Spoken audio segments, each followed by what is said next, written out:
Anime के episode 2 की शुरुआत होती है एक सुंदर सी सुबह को दिखाते हुए, और लेकिन अगले सीन में हमें दिखाया जाता है कि हमें जेगन की हालत कुछ खास ठीक नहीं लग रही होती है। लेकिन हमें पता चल जाता है क्योंकि उसके जस्ट बगल में नेफी सो रही होती है। इसकी वजह से जेगन पूरी रात बस सो नहीं पाता। जेगन अपने मन में सोचता है कि मैं पूरी रात बस सो नहीं पाया और ये मेरे इतने बगल में सोई है, जिसकी वजह से मेरे मन में बहुत ही अजीब अजीब से ख्याल आ रहे थे। ऐसा नहीं है कि मैं इसके पास जाने से डर रहा था, लेकिन मैं मर्यादा रखते हुए मैं इसके पास नहीं जा रहा था। ये सब जेगन सोच रहा होता है। तभी जेगन के पेट में गुड़गुड़ाहट की आवाज आती है और जेगन वहाँ से चला जाता है। अब अगले सीन में नेफी उठती है और जेगन भी मार्केट से आ चुका रहता है। दरअसल जेगन गया होता है मार्केट में नाश्ता करने के लिए और इसके लिए भी नाश्ता लेके आया होता है। लेकिन अब नेफी यहाँ पे जेगन को गुड मॉर्निंग बोलती है और जेगन के लिए वापस से एक ऑकवर्ड मोमेंट क्रिएट हो जाता है। रुको, जब कोई सामने से गुड मॉर्निंग कहे तो तुम्हें बदले में उन्हें क्या कहना चाहिए? अब ये सीन यहाँ कट जाता है। अब इंट्रोडक्शन के बाद एपिसोड वापस से शुरू होता है। लेकिन अगले सीन में हमें जेगन बड़ी अजीब तरीके से खाना खाते हुए दिखाया जाता है। जेगन यहाँ सोचता है कि भला मैं इतना अजीब क्यों हूँ, और नेफी उसे देखते हुए पूछती है कि क्या मालिक मैं जो खाना खा रही हूँ क्या आप भी वही खाना खा रहे हैं? तो जेगन यहाँ बोलता है हाँ, ऐसा क्यों? अब ये एक फनी सीन है। लेकिन मुझे ये अजीब लग रहा है कि आप भी वही खा रहे हैं जो मैं खा रही हूँ। जरा एक मिनट रुको, क्या हम सच में इतना बेकार खाना खा रहे हैं? सच कहूँ तो हाँ, ज्यादातर मुझ जैसे गुलामों को इसी तरह का खाना दिया जाता है। अब जेगन नेफी को देख के ये सोचता है कि मुझे खाना खाते देख इसको गुस्से से ज्यादा परेशानी हो रही है। जेगन यहाँ और भी बातें सोचता है कि शायद बड़े घराने के लोग ऐसे खाना नहीं खाते हैं। और फिर हमें जेगन का फ्लैशबैक दिखाया जाता है। उसमें जेगन ये सोचता है कि मैंने बचपन से केवल यही खाया है, इसलिए मुझे इसका टेस्ट इतना अच्छा लगता है और मुझे यही पसंद है। अब जेगन सोचते सोचते ये बोल देता है कि मैंने कभी अच्छा खाना खाया ही नहीं है। लेकिन नेफी देख के उसे घबरा जाती है और नेफी उससे बोल देती है कि क्या मालिक मैं आपके लिए खाना बना सकती हूँ? तो जेगन यहाँ वापस से घबरा जाता है। अब जेगन यहाँ बहुत ही चौंकते हुए बोलता है कि क्या तुम खाना भी बना सकती हो? तो नेफी बोल के हाँ बिल्कुल, घर जैसा। अब जेगन और भी ज्यादा घबरा जाता है और जेगन अब सोचता है कि मैं अपने तंत्र विद्या में इतना लीन था कि कभी कुछ ऐसा भी हो सकता है, मुझे पता ही नहीं था। और सोचता है कि मैं जिस लड़की से प्यार करता था अब वो मेरे लिए खाना बनाएगी। अब यहाँ पे जेगन वापस अपनी खतरनाक स्माइल देता है और नेफी की तरफ एकदम कूल पोज में कहता है कि सुनो नेफी, अब मैं बताऊंगा कि हमें अब क्या करना है। और चिल्लाते हुए बोलता है कि अब हम सबसे पहले जाएंगे शहर। अभी लोग जैसे ही बाहर निकलते हैं वैसे ही वहाँ पे एक तांगा वाला आ जाता है। तांगा वाला इनसे बोलता है कि आप शहर जाना चाहते हैं, मैं आपको शहर छोड़ दूंगा मात्र 3 तांबे के सिक्के में। लेकिन जेगन को यार रियलाइज होता है कि वो कंगाल हो चुका है। उसने सारे पैसे तो नेफी खरीदने में लगा दिए थे और कहता है धत तेरी की, मुझे तो पता ही नहीं था। और नेफी को फुसलाते हुए बोलता है कि पैदल चलना सेहत के लिए ज्यादा अच्छा होता है। और नेफी भी उसके साथ जी बोल के निकल लेती है। अब दोनों आगे पैदल चले रहते हैं। तभी अब चलते चलते जेगन यहाँ बहुत सारे आइडिया सोचता है कि वो कैसे पैसे कमा सकता है। वो सोचता है कि क्या मैं किला बेच के नेफी के साथ एक ढाबा खोलूं या नेफी के साथ कोई और बिजनेस करूं। ऐसी ही बहुत सारी बातें। तभी अगले सीन में उस सामने वाले पे कुछ डाकू मिलके हमला कर देते हैं। अब नेफी देख के थोड़ा सा घबरा जाती है, लेकिन जेगन नेफी को सांत्वना देते हुए कहता है कि अरे वो छोटे मोटे चोर है, उनसे कोई फर्क नहीं पड़ता। लेकिन जेगन को रियलाइज जब जेगन अपने मन में सोचता कहीं नेफी ये सब देख के डर ना जाए, तो वो चाहता है गुंडू से लड़ने के लिए और नेफी को ये दिखाता है कि देखो नेफी, अगर तुम्हें साथ हो तो तुम्हें डरने की कोई बात नहीं है। और मात्र अपने एक छोटे से फटके के साथ वो पूरे डाकू की टोलियों को खत्म कर देता है। दो आंटी होती है खतरनाक जादूगर की, लेकिन जेगन यहाँ बोलता है कि तुझे पीटने का शौक है और उसको भी दोपहर में पीट के वहाँ से निकाल देता है। अब उन छपरियों को हराने के बाद अपना जेगन हीरो बनते हुए नेफी से कहता है ये बस एक छोटे मोटे चोर थे, इनसे डरने की कोई बात नहीं है। तो नेफी भी यहाँ अपने चेहरे को टर्न आउट करते हुए बोलती है कि वो आपकी जान लेने के पीछे पड़े हुए थे और आप कह रहे हैं कि सब छोटी मोटी बात नहीं है। और यहाँ जेगन के लिए वापस एक ऑकवर्ड मोमेंट क्रिएट हो जाती है। तो सारे लोग वहाँ जेगन को घेर लेते हैं और जेगन से बोलने लगते हैं वाह क्या बात है जादूगर जी, आपने तो हमारी जान बचा ली। और सभी लोग यहाँ बोलने लगते हैं कि सभी जादूगर बुरे नहीं होते। जैसा कि मैंने तुम्हें बताया था कि इस सीजन में मतलब इस सीरीज में जादूगर बुरे होते हैं, ठीक है, अच्छे जादूगर नहीं होते। कुछ ही जादूगर होते हैं जो अच्छे होते हैं, नहीं तो बाकी सब बुरे होते हैं। तो यहाँ ठेले वाला जेगन को कुछ पैसे देता है, इवन उसको शहर तक फ्री में भी छोड़ता है। अब जेगन यहाँ सोचता है कि सबकी मदद करने से भी पैसे कमाए जा सकते हैं। अब जेगन यहाँ सोचता है कि मैंने पहले बहुत लोगों की जान बचाई है, लेकिन पहले किसी ने मेरा कोई शुक्रिया नहीं किया, बल्कि सब उल्टे मुझसे डरते थे। लेकिन अब जेगन नेफी की तरफ देखते हुए कहता है कि क्या नेफी मेरे साथ है, इसीलिए लोग ऐसा मेरे साथ कर रहे हैं। अब जेगन और नेफी दोनों ही मार्केट में पहुंच चुके होते हैं। अब जेगन यहाँ सोचता है कि हम मार्केट में आए हैं खाने पीने का सामान लेने, लेकिन उससे पहले मुझे ये देखना होगा कि नेफी के लिए सबसे अच्छा क्या होगा। मुझे नेफी के लिए कुछ खरीदना होगा ताकि वो अच्छा खुश फील कर सके। अब यहाँ जेगन को कुछ समझ ही नहीं आता कि आखिर लड़कियां खरीदती क्या है। तो वो नेफी को दुकान पे जाता है और नेफी से पूछता है कि बताओ नेफी तुम्हें क्या चाहिए। और नेफी बोलती है कि जो आप देंगे मैं उसे अपना नसीब समझ के ले लूंगी। मुझे बताओ तुम्हें क्या चाहिए। आप जो कुछ भी देंगे अपना नसीब समझ कर ले लूंगी। अब आगे चलते हुए जीवन सोचता है कि हाँ, एक लड़की जो गुलाम रही है पूरी जिंदगी, उसे ऐसी चीजों से क्या लेना देना। तब वो नोटिस करता है कि नेफी को उसके कपड़े बहुत दिक्कत दे रहे हैं। नेफी के लिए वो कपड़े उसके लिए काफी बड़े होते हैं। तो वही सामने देखता है कपड़े की दुकान और नेफी को वहाँ ले जाता है कुछ कपड़े दिलाने के लिए। अब जीवन जैसे ही उस कपड़े की दुकान जाता है तो वहाँ की लड़की बोलती है कि जादूगर जी, आपका हमारे शॉप में स्वागत है। लेकिन यहाँ जीवन समझदार होता है, वो समझ जाता है कि जाहिर है कि ये मुझे देख के अंकुश बिल्कुल नहीं है। अब जीवन एटीट्यूड फॉर्म में बोलता है कि हमारी मैडम के लिए कुछ कपड़े दिखाई दे रहा है। शॉप वुमेन उस नेफी को देखते ही बहुत ज्यादा खुश हो जाती है और कहती है कितनी प्यारी है ये, और उसे ड्रेस दिखाने के लिए ले जाती है। तो आ रही है दुनिया की सबसे खूबसूरत लड़की। अच्छा, ये क्या?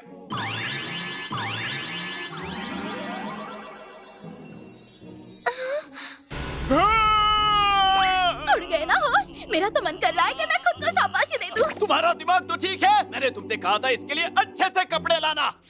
क्या कहा? आपकी शक्ल देखकर तो लगता है आपको ऐसे ही कपड़े पसंद आते होंगे। क्या मैं इसे इतना ठरकी लगता हूँ? मालिक, आप मेरी तरफ ऐसे मत देखिए। तुम्हें कोई और कपड़े नहीं मिले क्या? अरे लेकिन इन कपड़ों में क्या दिक्कत है, प्यारे तो है।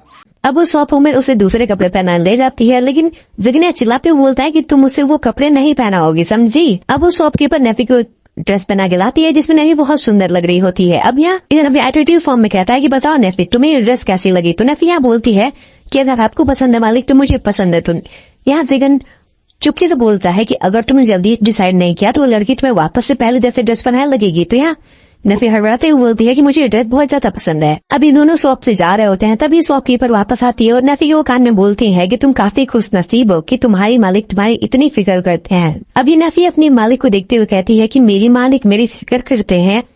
अब इससे हम ये रियलाइज कर सकते हैं कि नेफी के मन में भी उसके मालिक के लिए थोड़ी थोड़ी फीलिंग्स जनरेट हो रही होती हैं। अब जगन नेफी को ले जाता है एक लोहार की दुकान में, जहाँ पे वो जगन नेफी के गले से वो पट्टा निकालना चाहता है, लेकिन वही होता है जो हर जगह होता है, वो पट्टा नेफी के गले से नहीं निकल सकता बिना किसी चाबी के, और उन्हें वहां से हार मान के बाहर आना पड़ता है।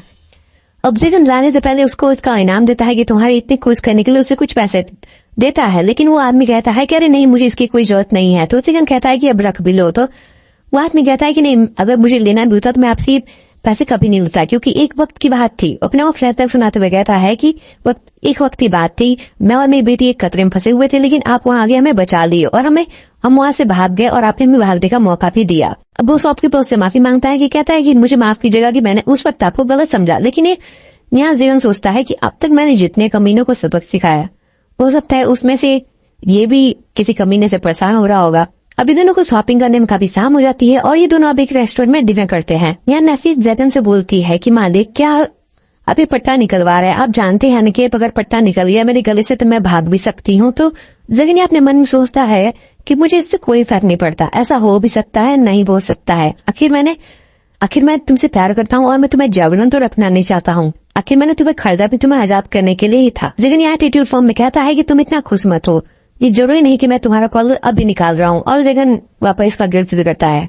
अब दोनों के सामने खाना आता है और जेन या नेफी से कहता है कि जो हमने सुबह बिस्किट खाया था इस खाने का साथ उससे लाख गुना बढ़िया होगा। या नेफी जेगन को शुक्रिया अदा करते हुए चम्मच उठाती है और उस खाने को खाना ट्राई करती है, लेकिन वो खाना मिस हो जाता है और ये काफी फनी के लिए बताया तुम्हें इसे एंजॉय करना चाहिए।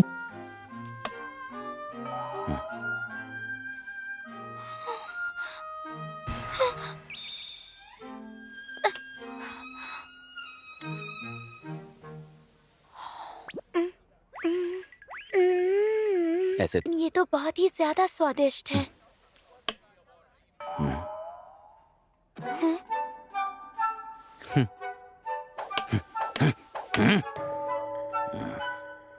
वैसे सिचुएशन के बाद नेफी चम्मच से अपने प्लेट से उठाती है और सीधे जिगन की गले के पास ले जाती है। और जिगन ये सोचता है कि क्या अभी मुझे अपने हाथों से खिलाने वाली है, वो भी उस चम्मच से जिसे इसने अभी कुछ देर पहले अपने ओठों से लगाया था।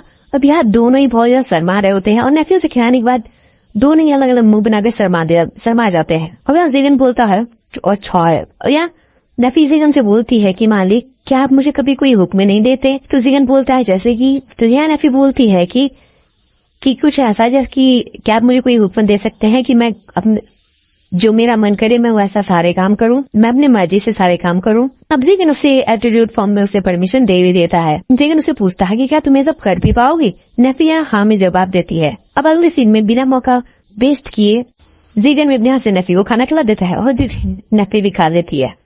अब इन दोनों बीच वापस एक ऑकवर्ड मोमेंट क्रिएट हो जाता है। अब ये दोनों घर जाने लगते हैं। यहाँ जेगन घर जाते सोचता है कि नेफी की वजह से लोगों का मुझे देखने वाला नजरिया अब धीरे बदलने लगा है और इससे मैं काफी खुश भी हूँ।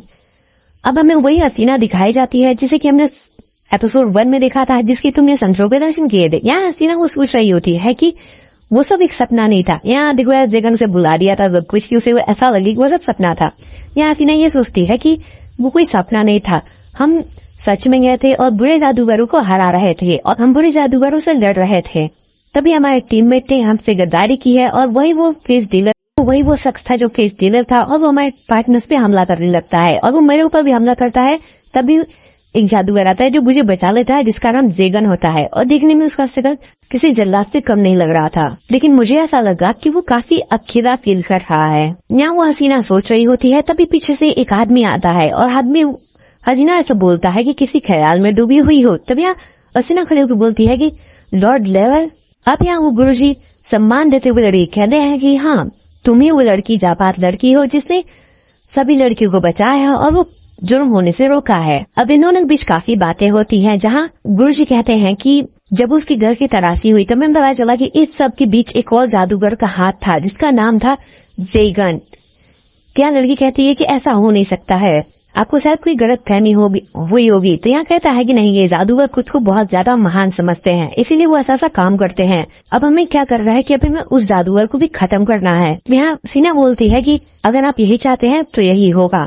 अब देखो यार मैं इसको हसीना बोलता हूँ, अगर तुम सोचो कि मैं इसका नाम क्यों नहीं बोलता तो तुम इसका नाम सुन लो कितना बड़ा है, और बस इसके नाम के साथ ये एपिसोड खत्म हो जाता है। सॉर्ड की मालकिन, एंजेलिक नाइट की कप्तान, हमारी चेस्टर लिल्क्विस्ट